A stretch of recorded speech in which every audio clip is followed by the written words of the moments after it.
Most romantic novel شدت تشنگی episode 4۔ سٹ کی مدہوش کن آواز سنتے ہی عزا کی ہارٹ بیٹ بڑھنے لگی تھی۔ ایک گہری سانس لیتے وہ اٹھی اور سٹ کے روم کی طرف بڑھ گئی۔ جیسے ہی آفس میں داخل ہوئی تو وہ دونوں بھائی بیٹھے آپس میں باتیں کر رہے تھے۔ عزا کو دیکھتے سٹ کھڑا ہوا۔ یہاں آؤ لٹل ون۔ اس نے مسکراتے ہوئے اسے صوفے کی طرف آنے کا اشارہ کیا۔ وہ چپ چاپ جا کے صوفے پر بیٹھ گئی۔ اس نے دیکھا کہ سٹ کے ہاتھوں میں ایک سرخ رنگ کی پٹی تھی جو اس نے عزا کی طرف بڑھتے اس کے آنکھوں پر باندھ دی۔ اسے اتارنے کی کوشش مت کرنا اور نہ ہی اپنے ہاتھوں کو ہلانے کی کوشش کرنا۔ میں جہاں بھی رکھوں۔ بس کچھ منٹ لوں گا تمہارے۔ سٹ نے اپنی خمار آلود آواز میں عزا کے کان میں سرگوشی کی۔ اس کی بات سنتے اب اس کا دل بے اختیار دھڑکا تھا۔ سٹ نے اسے وہاں سے اٹھاتے ٹیبل پر بٹھایا اور اس کے دونوں ہاتھ ڈریسنگ پر رکھے اور اگلے ہی پل اسے سٹ کی سانسیں اپنے چہرے پر محسوس ہوئیں۔ اسے لگا جیسے وہاں اب کوئی نہیں ہے۔ شاید سٹ سامنے سے ہٹ گیا اور پھر اسے اس کے پرفیوم کی خوشبو محسوس ہوئی۔ اسے سانسوں کی تپش سے محسوس ہو رہا تھا کہ وہ اس کے بالکل قریب کھڑا تھا۔ عزا کو اپنے ہونٹوں پر سٹ کے نرم لب محسوس ہوئے تو اس کا دل زوروں سے دھڑکا۔ وہ اس کے لمس میں سکون محسوس کر رہی تھی اور سٹ کی ہونٹ پہلے سے ہی نرم تھے اور پھر وہ جس طرح نرمی سے عزا کے لبوں کو چومتا تھا تو وہ کسی اور ہی دنیا میں پہنچ جاتی تھی۔ کتنا سویٹ تھا وہ۔ اس کے سانسوں کی تپش اور خوشبو وہ خود میں اتارتی اس کا تنفس بگڑنے لگا تھا۔ اسے لگا اب دل باہر آ جائے گا جتنی تیزی سے وہ دھک دھک کیے جا رہا تھا۔ عزا نے جیسے ہی ٹیبل سے ہاتھ اٹھاتے سٹ کے کندھوں پر رکھنے کی کوشش کی، سٹ نے جلدی سے اس کے ہاتھ پکڑے واپس ٹیبل پر رکھ دیے۔ وہ اس کے ہونٹوں کو اپنے ہونٹوں میں قید کیے پیے جا رہا تھا۔ کچھ ہی دیر بعد سٹ نے عزا سے جدا ہوا تو عزا کو ہوش آیا۔ وہ کیسے سٹ کے لمس میں پاگل ہوئے جا رہی تھی۔ وہ کیا سوچے گا اس کے بارے میں؟ دل ہی دل میں عزا کو کافی شرمندگی ہوئی کیسے وہ اس کے لمس اور اس کی قربت کے لیے تڑپی جا رہی تھی۔ شاید عزا اس کی قربت کی عادی ہو رہی تھی۔ وہ کچھ ہی دیر میں اس کے لبوں کو محسوس کرنا چاہتی تھی مگر وہ بول نہیں سکتی تھی یا پھر اس کی اجازت نہیں تھی۔ سٹ کہاں چلا گیا تھا؟ ابھی وہ یہی سوچ رہی تھی کہ پھر سے سٹ کے پرفیوم کی مہک اسے اپنے ارد گرد محسوس ہوئی۔ ایک بار پھر وہ عزا کے سامنے آیا اور اس کے لبوں پر جھکتے پھر سے اس کو مدہوش کرنے لگا۔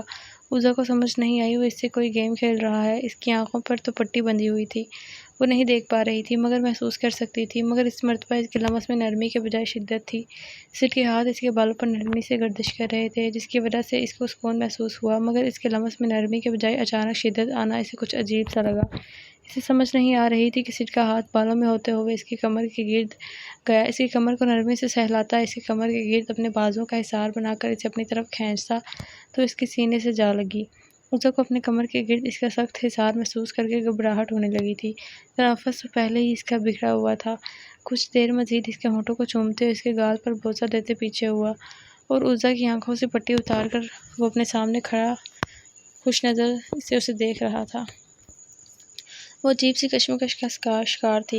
اسے سمجھ نہیں آ رہا تھا وہ کیا کرے۔ جب سٹ نے اسے جانے کا اشارہ کیا وہ چپ چاپ وہاں سے اٹھی اور کمرے سے باہر چلی گئی کیونکہ اسے سوال کرنے کی اجازت نہ تھی۔ عابد یار مجھے نوٹس دے دو، مجھے پیپرز کی تیاری کرنی ہے، عزا کینٹین میں داخل ہوتے عابد سے بولی جو بیٹھا مزے سے برگر کھائے جا رہا تھا۔ عزا میرے پاس نوٹس نہیں ہیں۔ عابد پلیز مجھے نوٹس چاہئیں، کچھ دنوں بعد پیپرز ہیں، مجھے تیاری کرنی ہے۔ عزا اپنے پیپرز کو لے کر کافی پریشان تھی کیونکہ آفس جوائن کرنے کے بعد اس کے کالج سے کافی چھٹیاں ہو گئی تھیں اور اسے اس کے نوٹس بھی نہیں مل رہے تھے۔ عابد بولا تم جازب سے لے لو، اس کے پاس ضرور ہوں گے۔ عابد کی بات سن کر عزا بولی ہاں جازب تو ہماری کلاس کا ہے، اس کے پاس ضرور ہوں گے۔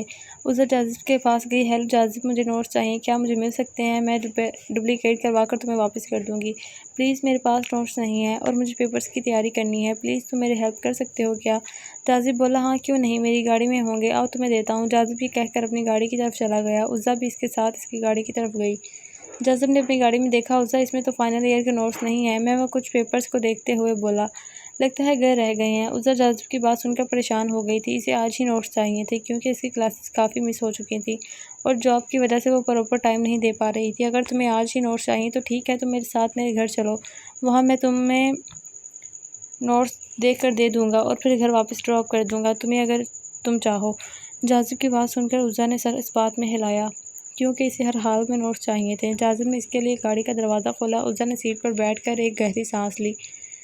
کچھ ہی دیر بعد وہ جازب کے گھر کے سامنے کھڑی تھی۔ جازب اپنے گھر میں اکیلا رہتا تھا، 2 کمروں کا ایک چھوٹا سا گھر تھا۔ آ جاؤ عزا، جازب نے اس کے لیے گاڑی کا دروازہ کھولا۔ عزا تھوڑا ہچکچاتے ہوئے اس کے پیچھے چلنے لگی۔ اسٹڈی کے بعد کیا کرنے کا ارادہ ہے؟ جازب نے اس سے پوچھا۔ عزا بولی جاب۔ عزا کو یہاں آ کر کچھ غلط ہونے کا احساس ہوا۔ جاب تو تم اب بھی کر رہی ہو نا؟ جاذب نے معنی خیز لہجے میں کہا۔ کیا؟ ہاں، مگر وہ عارضی ہے، ڈگری ملنے کے بعد کنفرم ہو جائے گی۔ عزا کو کچھ غلط ہونے کا اب شدت سے احساس ہو رہا تھا۔ کوئی حلوہ ہے کیا وہاں جو پانے کے لیے بہت محنت کرنا پڑتی ہے؟ پھر اس نے اسے ذو معنی لہجے میں کہا اور 2 قدم عزا کی جانب بڑھائے۔ جاذب جلدی سے نوٹس دے دو، صوفیہ میرا انتظار کر رہی ہوگی۔ مجھے گھر جانا ہے، عزا نے زرد ہوئے چہرے سے کہا۔ جاذب نے قہقہ لگایا اور بولا، اتنی بھی کیا جلدی ہے، مل جائیں گے نوٹس، پہلے ہم بات تو مکمل کر لیں۔ جاذب نے عزا کی بازو کو زور سے پکڑ کر اپنی طرف کھینچا تھا۔ چھوڑو مجھے، عزا نے اپنا آپ چھڑاتے ہوئے جاذب سے کہا۔ اس کو اپنی بے وقوفی پر شدت سے رونا آ رہا تھا اور اس بات کا ڈر بھی تھا کہ اگر ان دونوں بھائیوں کو پتہ چل گیا تو وہ اس کا کیا حال کریں گے۔ اگر انہیں پتہ چلا تو شاید وہ خود ہی عزا کی جان لے لیں گے۔ چھوڑو مجھے، اس نے اپنا ہاتھ چھڑانا چاہا مگر وہ ہوس بھری نظروں سے اسے ہی دیکھ رہا تھا۔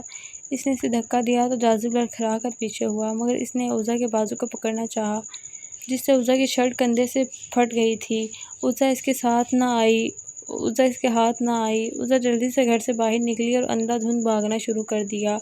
وہ اسی طرح بھاگی جا رہی تھی، راستے میں 1-2 دفعہ گری بھی مگر وہ بغیر پیچھے دیکھے وہاں سے بھاگ نکلی تھی۔ وہ بڑی مشکل سے فلیٹ میں پہنچی تو صوفیہ اسے دیکھ کر حیران رہ گئی، چیختے ہوئے، عزا تمہیں کیا ہوا ہے؟ تمہاری یہ حالت کیسے ہوئی؟ صوفیہ، بڑی مشکل سے جاذب کے چنگل سے بچ کر آئی ہوں۔ صوفیہ کو اس نے ساری بات بتائی۔ اوہ نو، مجھے لگا تم شاید آفس کا کام کر رہی ہوگی، اس لیے میں ان کے پاس گئی تھی تمہارا پوچھنے، مگر ان دونوں نے کہا وہ وہاں نہیں ہے، تو وہ کافی زیادہ غصہ ہو رہے تھے تمہاری غیر موجودگی کا سن کر۔ اوہ نو صوفیہ، تم نے کیا کیا؟ اب وہ دونوں بھائی مجھ پر بہت زیادہ غصہ کریں گے۔ وہ دونوں ابھی باتیں کر ہی رہی تھی کہ باہر بیل کی آواز آئی۔ میرا ناول ابھی کنٹینیو ہے، پلیز ہمارے چینل کو سبسکرائب کریں، لائک اینڈ کمنٹ کرنا ضرور یاد رکھیے گا۔ پلیز آپ ناول ریڈ کر لیتے ہیں مگر آپ میرے چینل کو سبسکرائب نہیں کرتے۔ یہ میرا نیو چینل ہے، میں بہت محنت کر رہی ہوں اپنے چینل پر۔ میری آپ سے گزارش ہے کہ آپ میرے ناول کو لائک کر کے سبسکرائب ضرور کیا کریں اور اپنا نوٹیفیکیشن آن رکھیں تاکہ جب بھی نیو ویڈیو آئے تو آپ کو ریسیو ہو جائے۔